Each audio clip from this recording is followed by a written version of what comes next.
क्या होगा अगर मैं कहूं कि आज आप जो भी हैं, सफल, आलसी, कॉन्फिडेंट या फिर कंफ्यूज्ड, ये सब आपकी आदतों का ही नतीजा है। देखिए, सच तो यही है, हमारी जिंदगी हमारे सपनों से नहीं, बल्कि हमारी आदतों से बनती है। तो आज हम चार्ल्स डुहे की लाइफ चेंजिंग किताब द पावर ऑफ हैबिट के उन कोर आइडियाज को समझेंगे जो असल में हमारी जिंदगी को कंट्रोल करते हैं। और हाँ, एक बात पहले ही साफ कर दूं, ये कोई अच्छा सोचो सब अच्छा होगा वाली किताब नहीं है। नहीं, ये पूरी तरह से साइंस और रिसर्च पर बेस्ड है।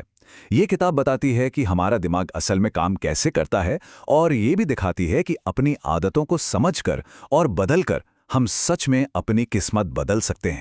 तो चलिए शुरू करते हैं। इस किताब का जो सबसे पावरफुल कॉन्सेप्ट है वो है हैबिट लूप। इसका मतलब ये है कि हमारी हर एक आदत, चाहे वो सुबह उठकर कॉफी पीने जितनी सिंपल हो या स्मोकिंग जितनी कॉम्प्लेक्स, वो एक ही 3 स्टेप वाले न्यूरोलॉजिकल पैटर्न को फॉलो करती है। तो ये 3 हिस्से हैं क्या आखिर? पहला है क्यू, यानी वो ट्रिगर जो आदत को स्टार्ट करता है। दूसरा है रूटीन, यानी वो एक्शन जो हम करते हैं। और तीसरा है रिवॉर्ड, यानी वो इनाम जो हमें मिलता है। जैसे मान लीजिए आप बोर हो रहे हैं, ये है क्यू। आपने फोन उठाया और रील स्क्रॉल करना शुरू कर दिया, ये है रूटीन। और बदले में आपको थोड़ी सी खुशी मिली, ये है रिवॉर्ड। और बूम, आदत बन गई। लेकिन यहाँ सबसे जरूरी बात पता है क्या है? असली प्रॉब्लम फोन यूज करना नहीं है। असली प्रॉब्लम है इस पूरे प्रोसेस को लेकर बेहोश होना। जब तक हम अपनी आदतों को चलाने वाले इस लूप को पहचानते नहीं, हम एक तरह से उसके कैदी ही बने रहते हैं। ठीक है, तो अब हमें ये तो पता चल गया कि आदतें बनती कैसे हैं, पर सवाल ये है कि हम उन्हें बदलते कैसे हैं। और यहीं पर आता है आदत बदलने का गोल्डन रूल।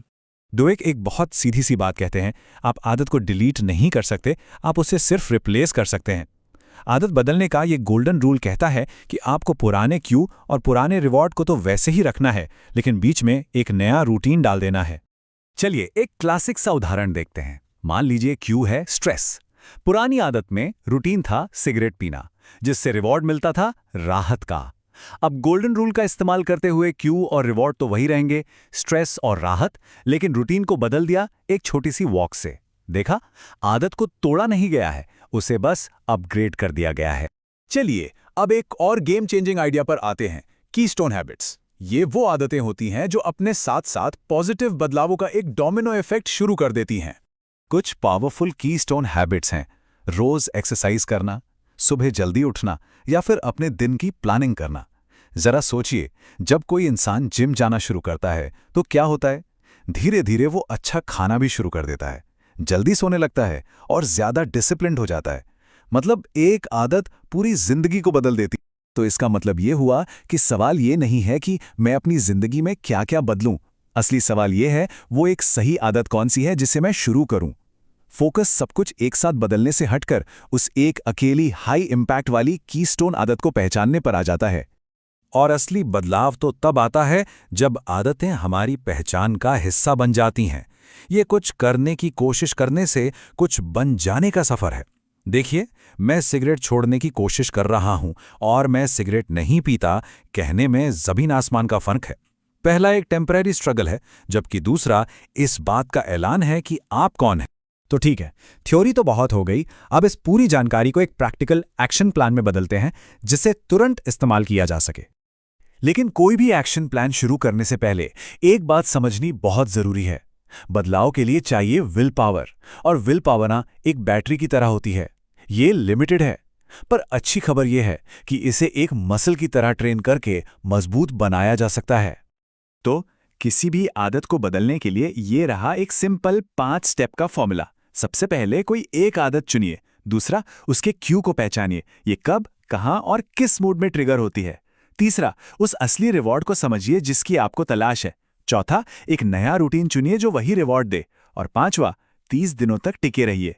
छोटे छोटे कामों पर जब हम लगातार विल पावर का इस्तेमाल करते हैं तो हम सिर्फ डिसिप्लिन ही नहीं बल्कि खुद पर भरोसा भी बनाते हैं। और आखिर में एक जरूरी और शायद थोड़ी कड़वी सच्चाई की बात करते हैं कि असल में तरक्की होती कैसे है। अब खुद से ये सवाल पूछने का वक्त है, असली प्रॉब्लम मोटिवेशन की कमी है या एक भरोसेमंद सिस्टम की कमी है? सच तो ये है कि मोटिवेशन पर निर्भर रहना एक बहुत ही खराब स्ट्रैटेजी है। वो आती है, जाती है, उस पर भरोसा नहीं कर सकते। एक भरोसेमंद आदतों का सिस्टम ही है जो लंबे समय में कामयाबी दिलाता है। अगर आप रोज वही कर रहे हैं जो कल कर रहे थे, तो कल भी आपको वही मिलेगा जो आज मिल रहा है। तो हम इस बात को एक पावरफुल सोच के साथ खत्म करते हैं। हमेशा याद रखिए, आपके रोज के छोटे छोटे काम ही आपके भविष्य को बना रहे हैं। आपकी आदतें ही आपकी किस्मत लिख रही हैं।